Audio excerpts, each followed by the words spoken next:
born in Meadville, Pennsylvania, July 31st, 1939. And I lived in Meadville for quite a while. I don't remember too much about it because I was awfully small. But I didn't live with my mother and father more than 4 years, and then they divorced. And in the process, my grandmother adopted me. And this was my mother, and this was my grandmother. And I wish we was a lot younger than that, but I have a picture of her, so. Anyway, and they divorced, and my grandmother adopted me. Of course, she was a lot younger than that. And I lived with my grandmother for 2 or 3 years. And then my dad remarried, and he married an American Indian woman in Clovis, California. Her name was oh dear, what does my mind go blank when I'm talking? Genevieve. And we lived in Arroyo Grande, California. And I lived there went to school, helped take care of the kids, and lived there until I was about 18. I did travel back to see my grandmother a time or two. And when I did go back, I went on a bus and went by myself. So I learned to travel by myself. And I learned to make sure I got where I was going. And then I went to, like I said, I went to school in Arroyo Grande. And, but when I was real little back east, I had 2 Shetland ponies. And I took care of them the times that we lived there. My dad had bought a farmhouse for $50. It was a 50-acre farm. I don't know how much they paid back then. But I had 2 Shetland ponies to take care of, and I had to take care of them. And I had to milk the goats and ride to school. And when I got to school, in the snow time, when I'd get to school and tie my pony to the telephone pole that was outside, and put my hands on a keg of ice and my feet in a cold bucket full of snow to thaw out. But I enjoyed that school. One time a pony got loose, and all the kids were turned loose to help go find the pony. And we found him and came back. But in the process of time that I had the ponies, I rode and showed, and I had enough ribbons to cover a kitchen table. One of them was a blue one, and I got that from riding trail ride. And you have to lean down and unhook a gate or to go through. Anyway, I did get a blue ribbon, and I wasn't real old at the time. I mean, it was before I was 10. But I really enjoyed riding. But when we came to California, I couldn't bring my ponies. So they were gone. And while we were in Arroyo Grande, I went, like I said, I went to school. I'll take care of the kids. And I don't remember if we had goats. We may have had a couple. And the main thing I remember is my father's check was only $500 a month. And there were at least 3 or 4 kids at home at the time. And we'd sit to the table and eat. We would have, a lot of times we'd just have beans, rice, and tortillas. But when the children got hungry, nowadays they don't do this, but when one of the children would get through eating and I still had my plate, I always was one to try to give them some to make sure the kids didn't go hungry. And I never got quite that hungry. So I was fine. But it was in taking care of the kids and trying to keep the house going and everything. It was a lot of work. It really was. And I did get into trouble a few times. Um, but my father only whipped me once, and that was back in Pennsylvania. He knocked me off of a stool that I was sitting on and kicked me through a full farmhouse. That was the only time my father whipped me. But to this day, if somebody happens to have the tone of voice in their voice when they're talking, and it hits me, and all of a sudden I'll just curl up, be quiet, and keep from getting hit. But that's life. Nowadays, kids don't do things like that. They're different.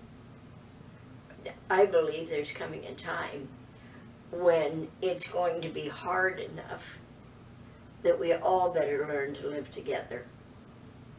This crazy cell phone can go out the window. But anyway, I had a relative when I was young. Her name was Hildegard Dolson. She wrote He Shook the Family Tree, which is the one book I remember. But she did write, I think in the writing on this, she wrote like 40-some books. And this was a newspaper clipping back in January 19, I can't see without me. This is 1981. She was a fabulous person. She was my relative. And a lot of the books are named in there. And when I was real young, I used to go up to Corey, Pennsylvania, where my grandmother and my grandfather had gotten married, and visit family there because they were related to me.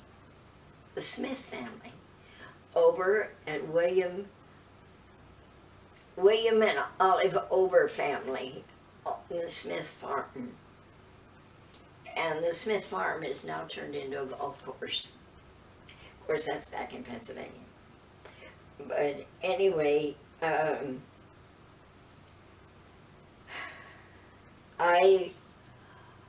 worked at about 18. I worked in a bar and was a beer maid and served a lot of people.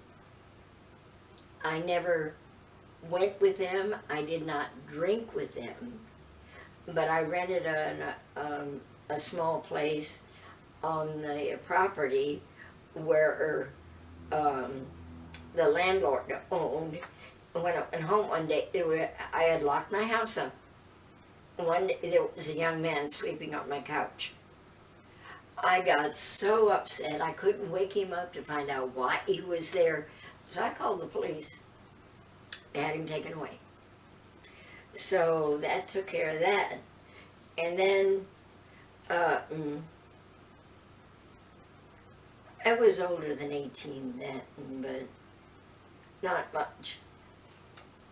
But I had moved to California. This happened in California. And then I went to the other place that he had, and that's where I met my children's father. And that was Clarence Greenlaw. And, oh dear, I was pretty young.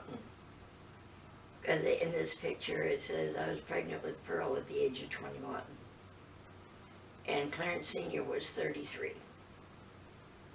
So we lived there for a while, and then we moved and we got property, and moved to Texas. I think we'll go back here. This is one child that I lost.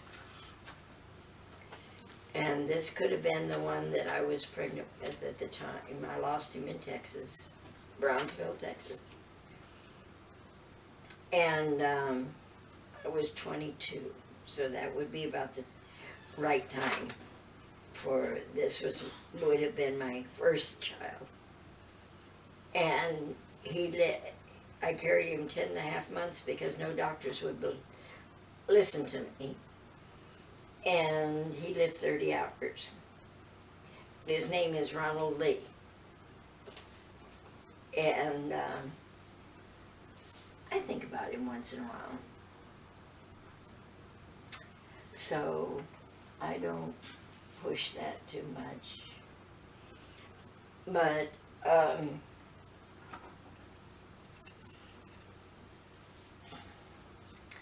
I had 4 surviving children, but here they are. There's Pearl and David, Ruth, and Clarence. And they were littler.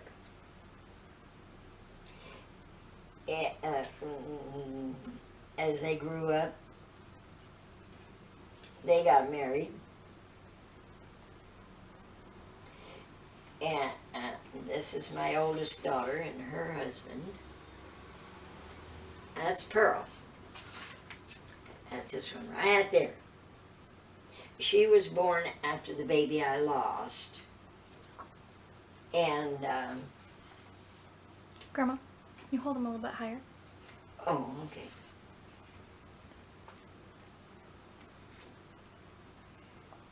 And, this is a picture of them when they were all younger. And this is a 5-generation picture.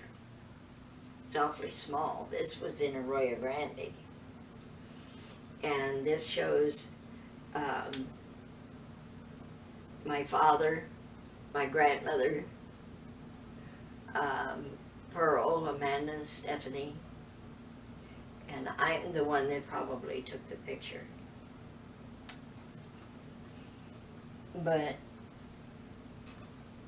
And this is a picture of I believe this is my husband's father. And it was my Pearl holding my oldest daughter holding one of her daughters, and this was back in 1990 Christmas. So, but my children grew up, and we lived in Texas. And then, I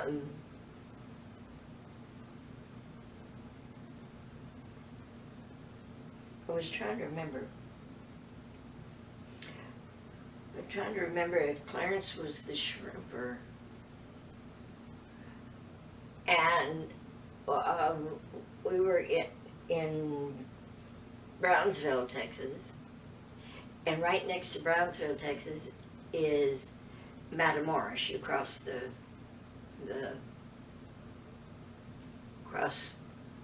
the line of the United States to Mexico. And he would go fishing. And when he would go fishing, I'd have the full responsibility of taking care of the children, and taking care of the property, and taking care of the home. And at one time I raised chickens, and you would drive around and sell eggs. I had forgotten that until just a while ago. But it was a little extra income that came in. And as my children grew up, and they went to school and they grew up and became grown-up children, there was many things about them that are amazing in their lives.